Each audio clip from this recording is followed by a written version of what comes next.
ఈరోజు పీవీఎస్కే కుకింగ్లో తాలింపు చేసుకుందాము. క్యారెట్ తాలింపు తురుముకొని చేసుకున్నాము. 2-3 నిమిషాల్లోనే అయిపోద్ది తాలింపు. 2 క్యారెట్లు సన్నగా తురుముకున్నాను. ఆయిల్ వేసుకొని 1 స్పూను పోపు దినుసులు వేసుకున్నాము. పచ్చెనగపప్పు, మినప్పప్పు, ఎండుమిరపకాయలు 2 తుంచేసాను. తెల్లపాయలు 4 పాయలు నలగొట్టేసి కొంచెం యాగనిచ్చి కరివేపాకు అన్నీ వేయించుకొని ఇప్పుడు క్యారెట్ తురుము ఇందులో వేసేసుకున్నాము. ఇది చాలా బాగుంటుంది. పిల్లకాయలు కూడా బాగా తింటారు. లంచ్ బాక్స్కి కూడా ఇచ్చేపించవచ్చు.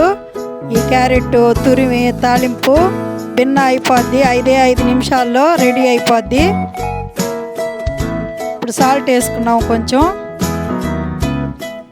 ఆ ఎండుమిరపకాయల కారమే సరిపోద్ది. కావాలనుకుంటే మీరు కారం ఎక్కువ కావాలనుకుంటే కొద్దిగా కారం వేసుకోవచ్చు. నేను ఆ కారమే సరిపోయింది. కొంచెం బాగా యాగనిచ్చేస్తే అంతే, క్యారెట్ తురుము తాలింపు రెడీ. ఇది చాలా బాగుంటుంది. బాగా ఆపరేషన్లు అటు చేయించుకునే వాళ్ళు కూడా తింటారు.